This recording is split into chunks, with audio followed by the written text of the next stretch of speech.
Honourable doctor Junaid Ali Shah صاحب، permanent care taker, interim minister, بلکہ میرے بھائی، ان کی والدہ ہیں، قمر صاحب ہیں، تمام آپ جرنلسٹ حضرات السلام علیکم، بلکہ جرنلسٹ خواتین و حضرات السلام علیکم۔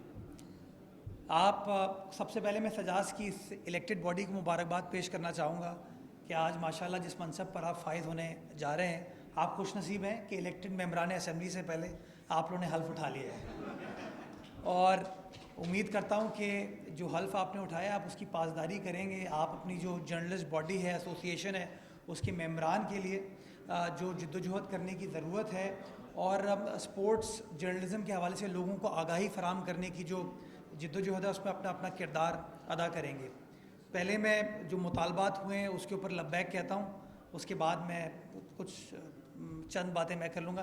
پہلی بات جو جنید نے بات کی ریگارڈنگ فنڈنگ آف سجاز، میں مجاز اتھارٹی تو نہیں ہوں اس کی، لیکن تھوڑا بہت جو میرے پاس طاقت کے ایوانوں میں رسائی ہوگی انشاءاللہ میں آپ کو اس بات کی یقین دہانی کراتا ہوں کہ میں وزیر اعلیٰ سندھ سے بھی اور جو آنے والے وزیر اطلاعات ہیں ان سے آپ کا مدعا یہ رکھوں گا، اور جہاں اور جرنلسٹ باڈیز کو گرانٹ دی جاتی ہے یا وکلا تنظیموں کو گرانٹ دی جاتی ہے، اسی طریقے سے سجاز کو بھی کوئی نہ کوئی گرانٹ انشاءاللہ حکومت سے آپ کو منظور کرا کے دیں گے۔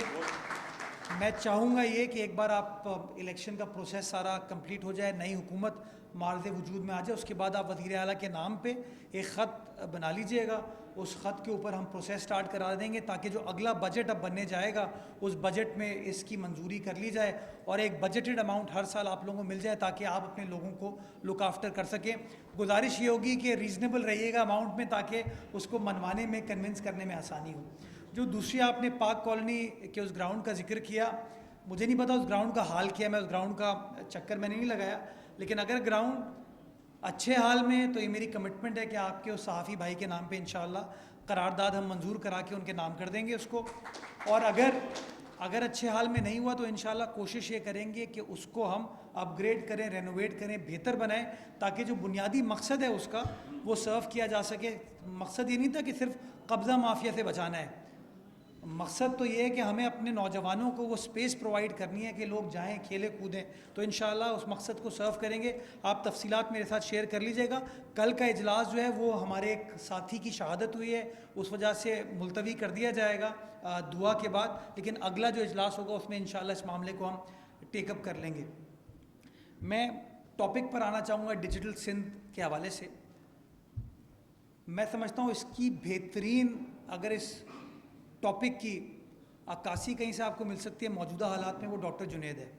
اس کی میں آپ کو وجہ یہ بتاتا ہوں کہ ہمارے ملک میں فیشنیبل ہے تنقید کرنا، منفی بات کرنا، اور یہ کہنا کہ کام ہوتا نہیں ہے، پھر تفریق کی ایک فضا ہے، اندرون بیرون کی بات کی جاتی ہے، اس کی وجہ سے لوگوں کے دلوں کو جوڑا نہیں کیا، ڈسکنیکشن کریٹ ہو گیا۔ میں ان کی تعریف یہ کروں گا، میں ان کا کوئی کالیگ نہیں ہوں، لیکن یہ میرے ساتھ جب پہلی بار ککری گراؤنڈ گئے تو انہوں نے یہ نہیں سوچا کہ پیپلز پارٹی کے میئر نے یہ کام کیا یا پیپلز پارٹی کی حکومت نے یہ کام کیا، انہوں نے کہا ایک بہترین فرسٹ کلاس فیسلٹی یہاں کی عوام کے لیے بنائی گئی، اور میں سمجھتا ہوں یہ وہ سوچ ہے جو ہمارے معاشرے سے کہیں نہ کہیں کھوسی گئی ہے۔ ہم کہیں نہ کہیں اپنے پوائنٹ سکورنگ میں یہ نہیں سوچتے کہ ہم مرتضیٰ وہاب کو شاید نیچا نہیں دکھا رہے، ہم اپنے شہر کو نیچا دکھا رہے ہیں، ہم اپنے صوبے کو نیچا دکھا رہے ہیں، ہم اپنے ملک کو نیچا دکھا رہے ہیں۔ آج آپ گوگل کریں پاکستان کے بارے میں تو آپ کو ہر نیگیٹو، ہر منفی چیز نظر آئے گی، لیکن اگر آپ پیرس کے بارے میں گوگل کریں گے، ایل اے کے بارے میں گوگل کریں گے، لنڈن کے بارے میں گوگل کریں گے، دبئی جو کہ ایک نیا شہر ہے اس کے بارے میں گوگل کریں گے، تو آپ کو تمام مثبت چیزیں نظر آئیں گی۔ میں چاہتا یہ ہوں کہ ہم لوگوں کو اپنائیں، جو ہماری تاریخی ورثہ ہے اس کو اپنائیں۔ جنید آپ سے بات کر رہے تھے منجو دڑو کی، منجو دڑو جانے کے لیے تو جنید بھائی 6 گھنٹے لگیں گے، 5 گھنٹے لگیں گے۔ ہمارا جو قبرستان ہے ملیر میں، بن قاسم میں، چوکنڈی، 15ویں صدی کا قبرستان ہے۔ آپ امیجن کیجئے کہ کراچی جیسے شہر میں، ہم یہاں کراچی جم خانہ سے ابھی نکلیں 40 منٹ میں آپ ایک 15ویں صدی کے ہسٹوریکل سائٹ پر پہنچو گے، اور آپ دیکھو گے کیا ٹیلنٹ تھا اس شہر کے اندر لوگوں کا، کیا ٹیلنٹ تھا اس خطے میں لوگوں کا۔ اس کے بعد پھر آپ شاہجہاں کی مسجد دیکھنے چلے جائیں، حالجی لیک دیکھنے چلے جائیں یا مکھلی دیکھنے چلے جائیں، لیکن یہ چیز تو ہماری شہر میں موجود ہے۔ بدقسمتی کے ساتھ وہ تعصب کی منفی سوچ لے کر ہم جب چلے تو ہم نے یہ کہنا شروع کر دیا کہ شہر میں کچھ ہے ہی نہیں، کچھ ہے ہی نہیں، کچھ ہے ہی نہیں۔ اگر میں اقتدار میں ہوں تو شہر میں سب کچھ ہے، میں اقتدار میں نہیں ہوں تو شہر میں کچھ نہیں ہے۔ اسی شہر کے اندر جب لوگ منفی بات کرتے ہیں تو 1863 میں 1863 میں آپ کا فریئر ہال بنا۔ وہ فریئر ہال بنانے کے لیے کوئی جاپان سے تو نہیں آیا تھا، وہ اسی شہر کے اندر ہے نا۔ ہم اس کو اون کریں، اس کو اپریشیٹ کریں، اس کو لک آفٹر کریں۔ ہم نے کیا کیا؟ آپ بات کر رہے تھے شیروں کی، ہم نے کیا اس کے جو مجسمے تھے نا وہ کسی کے گھر پہنچ گئے تھے۔ جو انگریز تحفہ دیکھے گیا، آج بھی 1910 کی وہ فاؤنٹن ہے جو میں نے ابھی ریسنٹلی ریسٹور کرائی، اس فاؤنٹن کے اوپر ایک مجسمہ تھا ایک خاتون کا۔ وہ مجسمہ آپ کو حیرت ہوگی، وہ نہ اس جگہ پر موجود تھا، نہ فریئر ہال میں موجود تھا، نہ کے ایم سی کی عمارت میں موجود تھا، وہ کسی صاحب کے گھر پر موجود تھا۔ ہم برے ہیں، حکومت پبلک سروس میں جو کام کرتے ہیں لوگ وہ برے ہیں۔ ایک سوچی سمجھی سازش کے تحت آپ نے سرکار کو اتنا بدنام کیا ہے کہ ہم سرکار کی کسی اچھے کام کو کبھی اپریشیٹ ہی نہیں کرنا چاہتے۔ یہ جو شیروں کی بات کریں، آج شیر گاندھی گارڈن پہ موجود ہیں، وہ شیر بھی کہیں پہنچ گئے تھے، اور جب میں ایڈمنسٹریٹر تھا ان شیروں کو ڈھونڈ نکالا، اور چونکہ اس شہر کا اثاثہ تھا اس شہر کی جگہ پر واپس لا کے گیا۔ آج آپ کے بچے، میرے بچے جا کے وہاں پر اس چیز کو دیکھ سکتے ہیں۔ میں چاہتا ہی ہوں کہ یہ جو افراتفری کیوس ہمارے شہر میں کریٹ ہوا نا، اس کا نقصان میں سمجھتا ہوں ہماری نسل نے تو اٹھا لیا۔ میں اپنے بڑے بوڑھوں سے جب بات کرتا ہوں وہ کہتے ہیں یار کیا شہر تھا 60s میں 70s میں، لیکن وہ شہر میری نسل کو نہیں ملا۔ میری نسل کو تو ہڑتالوں والا شہر ملا، ایک ایسا شہر ملا جس میں خوف تھا۔ لیکن میں چاہوں گا کہ میرے بچوں کے لیے، جنید صاحب کے بچوں کے لیے، آپ سب کے بچوں کے لیے وہ والا شہر ہو جو شاید ہمارے آبا و اجداد نے دیکھا تھا، 50 60 70s کا شہر تھا۔ چھوٹی چھوٹی دیواریں ہوتی تھی، لوگوں کے دروازے کھلے ہوتے تھے، لوگ آ جا سکتے تھے، افسران کی عزت ہوتی تھی، سیاستدان کی عزت ہوتی تھی کہ ہاں یار یہ ہمارے مسیح ہیں، مسائل کا حل تلاش کریں گے۔ لیکن بدقسمتی کے ساتھ ہم نے وہ بلیم گیم میں، نگیٹیوٹی میں تمام چیزوں کو بھول گئے۔ میں دو چار باتیں کرنا چاہوں گا جو شاید ڈیجیٹل سندھ کے زمرے میں ہی آئے گا۔ کراچی الگ نہیں ہے سندھ سے، سندھ کا دارالخلافہ ہے، سندھ کا کیپٹل ہے، اور میں ذاتی طور پر یہ سمجھتا ہوں کہ جتنا ہم اس کلچر کو اپنائیں گے اتنا زیادہ پازیٹیوٹی کو ہم آگے لے جا سکتے ہیں۔ آپ کو حیرت ہوگی جان کے کہ کراچی شہر کے اندر پہلی برتھ جو ریکارڈ کی گئی تھی، اس کا ریکارڈ میں نے ریسنٹلی نکلوایا۔ 1881 میں لیاری کا ایک شہری تھا، اس کا پہلا برتھ سرٹیفکیٹ ایشو کیا گیا، اس کا ریکارڈ ہمارے پاس کے ایم سی میں موجود ہے۔ اسی طریقے سے جو پہلی ڈیتھ ہے وہ بھی اس کے 1-2 مہینے بعد ریکارڈ کی گئی۔ یہ تاریخ ہے ہمارے شہر کی۔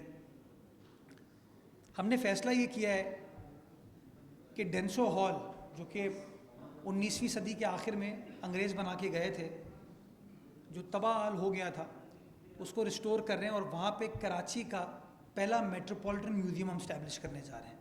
اور اس میں انشاءاللہ 23 مارچ اس کی ڈیٹ ہے، انشاءاللہ آپ تمام دوستوں کو مدعو کریں گے۔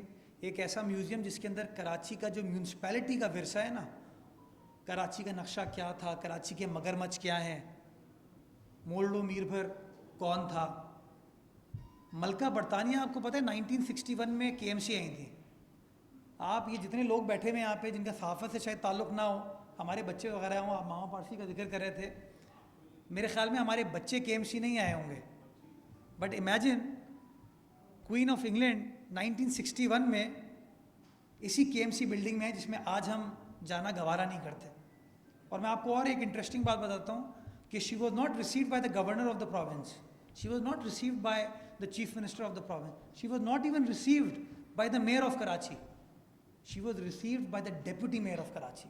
امیجن کیجیے آپ، یہ ہمارا شہر تھا، ہم نے اپنے آپ کو کس جگہ لے گئے۔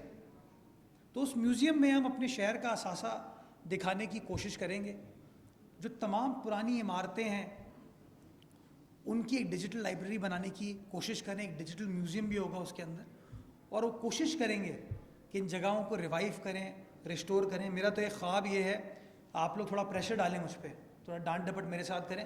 میں تو چاہتا ہوں جس طرح لنڈن میں ٹریفالگر اسکوائر ہے, اسی طریقے سے حقانی چوک اگر کبھی آپ دیکھیں نا, بالکل ویسے اس کی چاروں طرف عمارتیں ویسی بنی اور کھلا ایریا ہے.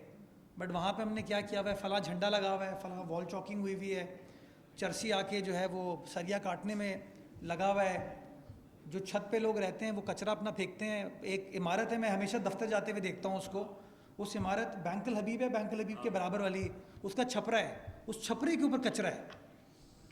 اب وہ کوئی میونسپلٹی کا کارکن یا میئر یا کوئی وزیر جا کے تو کچرا اوپر نہیں پھینکتا نا, اور نہ وہاں سے کچرا اٹھانا ہماری ذمہ داری ہے. وہ کچرا کون پھینک رہا ہے, وہی رہائشی پھینک رہے ہیں. تو تھوڑا سا میں چاہتا ہی ہوں کہ وہ حص جو ہمارے گھر کے لیے ہے نا, یا ہمارے دفتر کے لیے, ہماری اپنی گاڑی کے لیے, وہی حص ہم اپنے شہر کے لیے ڈیولپ کریں, اپنے صوبے کے لیے ڈیولپ کریں, اپنے ملک کے لیے ڈیولپ کریں. ہمارے اس شہر میں, اس صوبے میں, from Chaukhandi to Makli to Bhitshah to Shah Ghazi to Sadhu Bela to Kirthar hills, 222 islands ہیں ہمارے ٹھٹا, سجاول اور کراچی کی کوسٹ پہ. مالڈیو کہاں پہنچ گئے, ہم کہاں پھنسے ہیں. آپ توپوں کی بات کر رہے تھے, آپ جائیے منوڑا. مجھے ریسنٹلی پتہ چلا کہ منوڑا میں ایک قلعہ ہوتا تھا, اور آج بھی اس قلعے کی کچھ چیزیں موجود ہیں.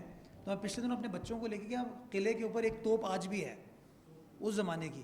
لیکن ہم چونکہ بلیو ہی نہیں کرتے ان چیزوں کو اون کرنے میں.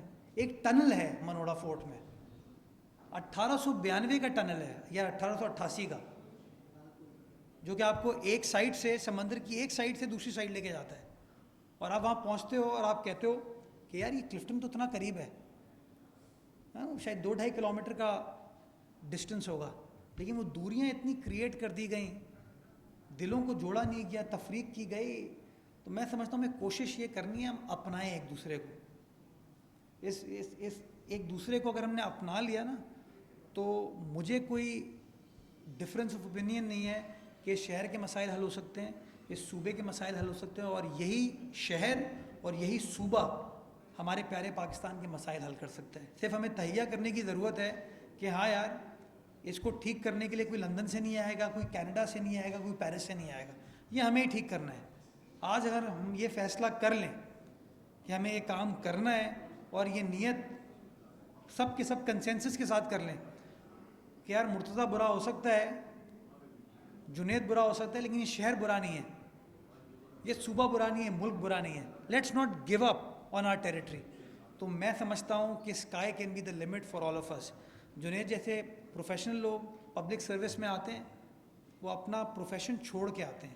یہ سیکریفائس ہے جو کہ جنید صاحب ہر 5 سال بعد کچھ مہینوں کے لیے کرتے ہیں. میں تو چاہوں گا پرماننٹلی کر لیں, لیکن چلیں ہر 5 سال بعد وہ یہ سیکریفائس کرتے ہیں. میں نے پچھلے 8 سال سے یہ سیکریفائس کی ہوئی ہے. میں چاہتا ہوں آپ لوگوں کو پروٹیکٹ کریں, انکریج کریں, پبلک سروس میں آئیں.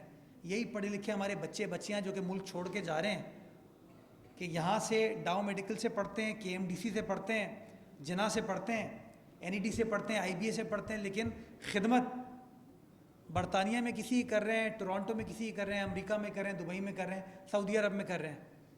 اور رشتہ ہمارا کیا ہو گیا کہ ہاں یار ریمیٹنس $500 واپس بھیجنی ہے, $1000 بھیجنی ہے. یہی انفارچونیٹلی ہو گیا.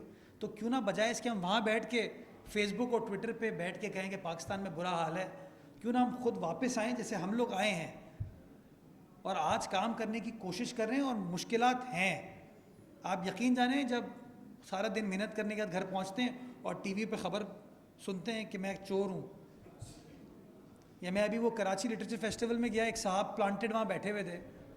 ان صاحب نے سب کے سامنے بھرے, مجھے تو محفل کم ہے, کوئی 2-2.5 ہزار لوگ ہوں گے, ان کو کچھ اور تنقید کرنے کے لیے نہیں ملا. تو انہوں نے مجھے کہا کہ مرتضیٰ صاحب آپ بولتے بڑا اچھا ہیں, لیکن یہ بتائیے you must practice what you preach. میں کہا جی فرمائیے. سب سن رہے ہیں. کہتے ہیں آپ خیابان ہلال پہ رہتے ہیں. تو مجھے تھوڑا ڈر لگا, میں نے کہا تو گھر بھی جانتا ہے. تو کہتے ہیں آپ کے گھر کے باہر 15 سرکاری گاڑیاں کھڑی ہیں. تو اگر آپ 15 سرکاری گاڑیاں استعمال کریں گے, آپ ایکسپیکٹ کیسے کریں گے قوم چینج ہوگی؟ یہ انہوں نے سب کے سامنے الزام لگا دیا. تو جو